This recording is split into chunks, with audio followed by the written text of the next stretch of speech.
Hello friends, welcome to my channel. कैसे हैं आप सभी लोग। एंड फ्रेंड्स, हमेशा की तरह जैसे मैं जब भी यहाँ होती हूँ हॉस्पिटल में, या तो मैं आपके लिए हेल्थ वीडियो बनाती हूँ या जब भी व्लॉग बनाती हूँ तो तभी बनाती हूँ जब मेरा जाने का समय होता है। तो अगेन ऐसा ही है, लेकिन मैंने सोचा एक इम्पॉर्टेंट बात आपके साथ शेयर करूँ।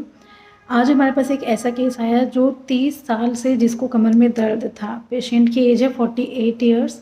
तो मैं ये सोचती हूँ कि इतने साल कैसे आप बिता देते हैं। 30 साल बहुत हो जाती हैं। 30 साल मीन्स मतलब 30 साल में सिर्फ आपकी वो कमर का दर्द नहीं रह जाता, और भी उसके आसपास के जॉइंट्स में प्रॉब्लम होती है। या ये कमर का दर्द ऊपर आपको स्पाइनल प्रॉब्लम देगा, या नीचे आपको हिप्स में, नी में, एंकल में, वहाँ तक भी जा सकता है। तो मतलब ये है कि किसी भी चीज़ को ऐसे इग्नोर मत करो यार, टाइमली अपना इलाज करवाओ। और अब उनका ट्रीटमेंट भी ऐसा है, एकदम तो ठीक होंगे नहीं, ऑब्वियसली कोई जादू नहीं है। 30 साल लगे हैं जिस दर्द को, तो आराम आने में भी थोड़ा समय लगेगा। लेकिन हाँ, कंडीशन ऐसी इतनी ख़राब कर ली है, तो प्लीज़ ऐसे ना खींचिए किसी भी दर्द को। कोई भी दर्द जो ऑटोमेटिकली ठीक होने वाले होते हैं ना, वो 2-4 दिन में आपके सेटल हो जाते हैं। लेकिन जो दर्द आपके नहीं ठीक हो रहे हैं, तो उनके लिए प्लीज़ आइए।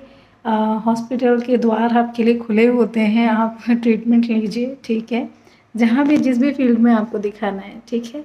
तो चलिए अब हम निकलते हैं, मेरा जाने का समय हो रहा है यहाँ पर। लेकिन हाँ, उस पेशेंट को देख के मुझे लगा कि एटलीस्ट मैं अपने जो हमें यूट्यूब के थ्रू देखते हैं उनको तो मैं अवेयर कर ही सकती हूँ। आप अपने आसपास में देखिएगा, कोई भी केस अगर ऐसे लगे तो प्लीज़ हल्के में ना लिया करें। बहुत ही कॉम्प्लिकेटेड केस हो गया है अभी, और मुझे ऐसा लगता है कि शायद उस टाइम पे इतना नहीं होगा जितना वो अब हो गया है, ठीक है।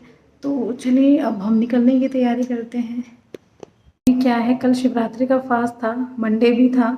तो दोनों फास्ट जैसे मीठे रखने होते, नमक का नहीं खाते। तो कैन यू बिलीव, सुबह सुबह इतना हैवी नाश्ता करके आई हूँ मैं।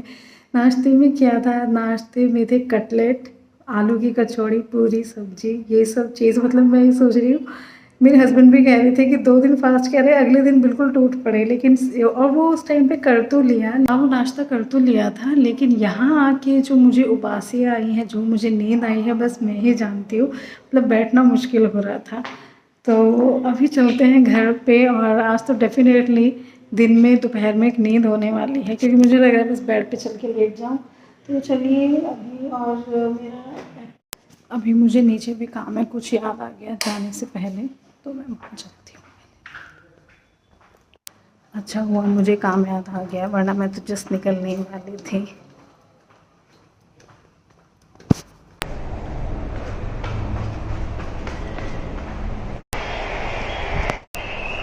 यहाँ कोई भी ले ना था, एक पेशेंट आते उसको ना अब आइस पैक। नमस्ते। नहीं, बस ये है कि कल वो आएगी तो मैं फ़ोन करूँगी, तो आप लोग हार्ड वाला ना हो, जेल वाला हो तो वो ज़्यादा सही है। जेल वाला भी था मैम। हाँ, एक बार दिखा दो कौन सा है। नंबर कुछ नहीं है। एक बार हाथ हटाओ, मैं देख लेती हूँ, बता दूँगी कौन सा दिन। और फ्रेंड्स, यहाँ पर ऑलमोस्ट मैं अपने घर पहुँचने वाली हूँ। लेकिन सच में देखने में आपको मौसम लग रहा होगा बड़ा सुहाना है, लेकिन है नहीं। मतलब एक उमस बनी हुई है। एंड ये डॉग दिखाना, मैंने इसके ऊपर कैमरा क्या किया कि वो मेरे एकदम पास में आ गया। मुझे ऐसा लग रहा है कि उसको पसंद नहीं आया रिकॉर्ड करवाना। और हमारे यहाँ ना ग्रीनरी बहुत ही ज़्यादा है। यहाँ मैं हर घर में आपको दिखा सकती हूँ ग्रीनरी। मतलब ऐसा रखते हैं, चाहे तो छोटे मोटे प्लांट्स लगाएंगे या बड़ा लगाएंगे। और मुझे ना इस रास्ते में ये सब चीज़ें बहुत पसंद आती हैं देखने में। थक तो जाती हूँ, लेकिन इस थोड़े से हरे हरे पेड़ों को।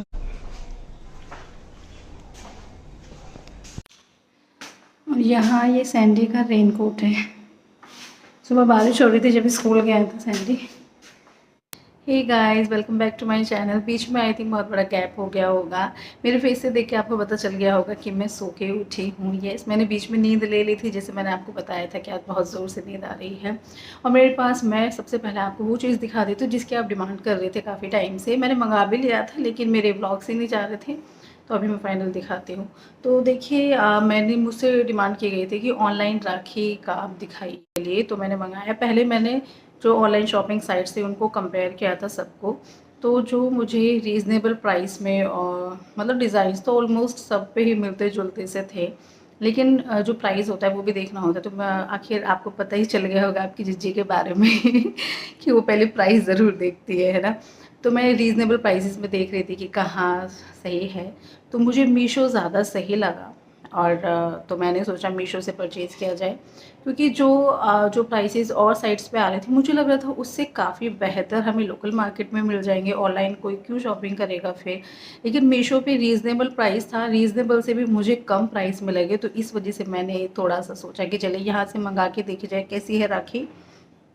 तो राखी मैं दिखाती हूँ कैसे है। एक दिक्कत हुई है वो मैं बाद में बताती हूँ। तो राखी इस तरह के डब्बे में आई थी, पूरा पैक था ऊपर जैसे आता है मीशो से, वो मैंने निकाल चुकी हूँ। अभी मैं आपको दिखाती हूँ। तो ये है, इसको भी मैंने दोबारा डाला है मैंने कहा थोड़ा दिखा रही हूँ तो सही से दिखाऊँ कि कैसा आया था। ये मैं पहले देख चुकी हूँ खोल के, तो मैं आपको चले मैं बैक कैमरा से दिखाती हूँ। तो ये है राखी। मैं ज़रा खोल के दिखाती हूँ, ऐसे निकाल लेते हैं। थोड़ी सी ज़ोर ज़बरदस्ती हो गई है राखी के साथ, पर क्या करें, निकल ही नहीं रही है। तो ये है राखी का डिज़ाइन इस तरह से। ये देखिए यहाँ पर कुंदन लगे हुए हैं, बीच में भैया लिखा हुआ था, और इस तरह से तो मुझे बहुत ही सुंदर पैटर्न लगा इसका, देखिए, है ना। खुद ही एक मैंने निकाल दी है इसमें से, तो देखिए कुछ इस तरह की है, ठीक है। वही बैक कैमरा से ही ज़्यादा आपको दिख रहा है, ठीक है। तो ये जो राखी का प्राइस है ये मुझे 34 रुपीज़, 34 या 36 ऐसे ही था। मैं स्क्रीनशॉट लगा दूँगी। दिक्कत क्या हुई थी, यहाँ पे जो हमने सिलेक्ट की थी वो दूसरी थी और ये जो आई है वो दूसरी है। लेकिन मैंने इसको इसलिए रिटर्न नहीं किया क्योंकि ये मुझे जो मैंने सिलेक्ट की थी उससे ज़्यादा अच्छी लगी थी ये वाली राखियाँ मुझे, ठीक है। तो मैंने कहा चलो ठीक है, अगर नहीं पसंद की होती तो, और मतलब नहीं पसंद की होती शायद मैं जब भी रिटर्न नहीं करती कि 34 36 रुपीज़ में अब क्या उसमें रिटर्न करने बैठे हैं ना। अगर कोई महंगा प्रोडक्ट लिया होता जब भी सोच जाते तो। लेकिन हाँ, राखी अच्छी थी। से भी बस ये फ़र्क आया कि मीशो से जो ऑर्डर किया था वो नहीं आई, दूसरी आई है, ठीक है। तो चलिए, लेकिन हाँ मीशो से राखी आप देख सकते हैं काफ़ी वैरायटीज़ में हैं, ठीक है। और एक चीज़ और मैं आपके साथ शेयर करना चाहूँगी। लास्ट ब्लॉग जैसे कि सावन के सिंदारे का था, पहले भी बहुत सारे कमेंट्स आते थे, अब तो फिर भी कम था। लेकिन येस, एक बात मुझे लगी ज़रूरी जो मैंने सोचा आपके साथ शेयर की जाए, डिस्कस की जाए। मुझे कमेंट आया था कि इस तरह से अगर बेटियों को देने लगे तो मायके का घर खाली हो जाएगा। तो मेरे हिसाब से तो ये आपकी गलत सोच है, ऐसे नहीं है। मतलब जैसा आप पे बने उस तरह का दो ना। अगर मतलब ठीक नहीं लगा सेंटेंस। इनफैक्ट मैं तो देखो ये कहूँगी शायद ब्लेसिंग्स ही मिलती हैं, क्योंकि देखो मैं अपना बताती हूँ। जब अभी मम्मी कुछ देती हैं ऐसे, तो पता है मन से ना ऐसे निकलता है हमारे भाई दिन दुनिया रात चौगुनी तरक्की करें, हमें ऐसे ही प्यारे प्यारे गिफ्ट्स मिलते रहें कि उनकी तरक्की होती रहे, और ऑब्वियसली खुश होकर गिफ्ट्स मिलते ही मिलते हैं। तो मेरे हिसाब से तो ब्लेसिंग्स निकलती हैं। ये तो चलिए एक फ़न वे में था, लेकिन वैसे भी जिस पे जैसा बनता है वैसा दीजिए। हाँ, ये है ज़ोर ज़बरदस्ती नहीं होनी चाहिए। तो मन से दिया हुआ जैसा भी बनता है तो आई थिंक उसमें कोई मायका खाली होने वाली बात नहीं है। और आप भी अपनी जगह सोच के देखिए, आपकी बेटी है शादी करके दूर चली जाती है, तो क्या आपका मन नहीं करेगा कि अब उसके लिए, तो क्या आप ऐसे हो जाएंगे कि अब उसके लिए कुछ नहीं देना है। अगर आपकी ऐसी सोच रहती है तो इट मीन्स फिर तो मतलब लड़की फिर आपको चाहिए ही नहीं थी। तभी तो आप उसके दूसरे घर जाने से खुश हो गए हैं कि अब ठीक है कुछ नहीं देना है। मतलब अपना अगर हिसाब किताब नहीं है तो कोई बात नहीं। अ, मतलब आई थिंक आप समझ रहे होंगे, अब इसमें मुझे गलत ना समझा जाए, ठीक है। लेकिन हाँ, ऐसे नहीं होता, लड़कियों को देने से अगर खाली हो जाते, ब्लेसिंग्स मिलते हैं। ब्लेसिंग्स दो लड़कियों को, बहुत ज़्यादा सामान दो जितना दे सकते हो, ठीक है तो चलिए हमारा ये ब्लॉग आज का हम एंड करते हैं। कोशिश करूँगी रेगुलर वीडियोस डालने की। एक मैंने बोला था डिसीजन लेना है, फिर बीच में अटक गई ये बात, तो फिर मैंने सोचा अभी रहने देती हूँ, क्योंकि फिर अपलोड करेंगे, आधी अधूरी बात का क्या अपलोड करना है ना। तो देखती हूँ जल्दी वो चीज़ आपके सामने लाऊंगी। मुझे बल्कि अब ऐसा लग रहा है मैंने क्यों जिक्र किया लास्ट व्लॉग में, क्योंकि अभी डिसीजन कुछ हो नहीं पा रहा, डिसाइड नहीं हो पा रहा, ठीक है। तो चलिए हम इस व्लॉग का एंड करते हैं, फिर मिलेंगे नेक्स्ट वीडियो में। तब तक के लिए बाय बाय। एंड ये अगर वीडियो पसंद आता है तो लाइक कर दीजिए, शेयर कीजिए, सब्सक्राइब कीजिए हमारे चैनल को और वीडियोज़ देखने के लिए, ठीक है। Bye bye.